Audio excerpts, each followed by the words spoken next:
오늘은 위기 앞에서 라는 제목으로 하나님의 말씀을 증거하겠습니다. 오늘 보면 다윗이 도망치는 것도 억울한데 비난까지 받게 됩니다. 물론 하나님의 징계로 인해서 자기가 이렇게 벌을 받긴 하지만 그래도 주변의 어떤 비난이나 혹은 욕을 들어먹을 때 그게 썩 좋지는 않더라는 거예요. 그러니까 자칫 잘못하면 이럴 때에 우리는 믿음의 길이 아닌 다른 모습들을 볼 수가 있다는 거죠. 그러나 다윗은 그렇지 않았다는 거예요. 첫 번째로 보면 그 위기 앞에서 다윗은 아무도 원망하지 않았다라고 하는 거죠. 아니, 하나님이 살아계시면 도대체 나한테 이렇게 하는 이유가 뭐냐 하며 원망을 하고 분노를 합니다. 그러나 이 분노나 원망으로는 일이 결단코 호전되지 않는다라는 거예요. 오히려 더 악화된다라고 하는 사실을 우리는 기억해야 할 줄로 믿습니다. 이럴 때 우리는 어떻게 해야 되는가? 내가 무엇을 해야 될지에 대해서 차분히 생각해야 돼요. 그러면 내가 지금 해야 될 일들을 생각나게 된다는 거죠. 위기 때문에 어려움일 수도 있지만 다른 건 그 주변의 상황들로 인해서 내 마음이 무너질 때 더 위기가 더 커진다라고 하는 거죠. 별거 아닌 것에도 자꾸 섭섭함이 생기고 그러다 보면 내 마음이 믿음을 유지하는 것이 아닌 자꾸 사탄 마귀의 꾀임에 넘어가서 결국은 신앙의 길을 떠나는 것도 볼 수가 있다는 거죠.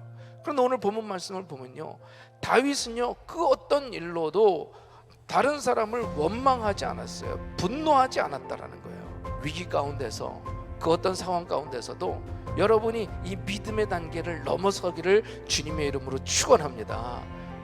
내 입에 원망과 불평이 아닌 그 가운데서 하나님의 섭리와 또 한번 감사할 거리를 찾고 찬양할 거리를 찾을 때에 우리는 위기 앞에서도 무너지는 것이 아닌 위기 앞에서도 든든히 서 있는 믿음의 사람이 될 줄로 믿습니다. 오늘 이 말씀을 한번 보세요.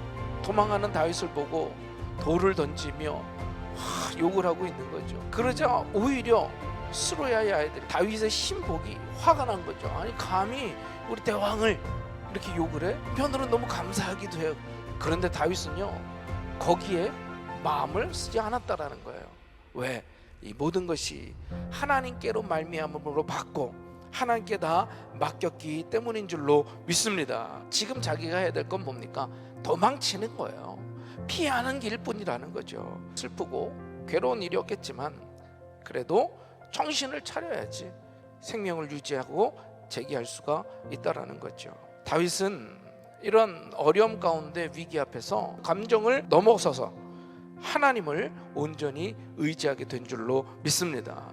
두 번째로 다윗은요 위기의 때에 하나님이 반드시 다시 회복시켜 주실 것을 믿었다라는 거예요. 다윗은요 하나님으로 온전하게 믿었어요. 징계하시는 분도 하나님이시요 회복시키시는 분도 하나님이시요 원수 갚는 것도 하나님이시라는 걸 믿은 줄로 믿습니다. 이걸 분명하게 믿었다라는 거예요. 우리가 위기 앞에서 두려워하는 이유가 뭡니까? 위기 앞에서 절망하는 이유가 뭐예요? 위기 앞에서 자꾸 자빠지는 넘어지는 이유가 뭡니까? 하나님이 나와 함께 하시지 않고 하나님께서 나를 지켜주시지 않는다라고 하는 그런 불안함 때문이잖아요. 반드시 하나님은 나와 함께 하시고 나를 붙들어 주시고 나를 지켜주시는 줄로 믿습니다.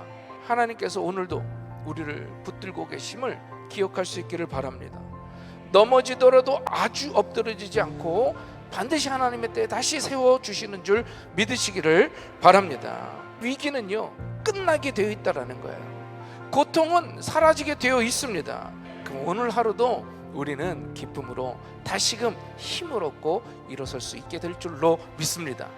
바라기는 오늘 하루도 이 하나님을 믿고 믿음으로 항상 나아가시는 여러분들이 되시기를 주님의 이름으로 축원합니다.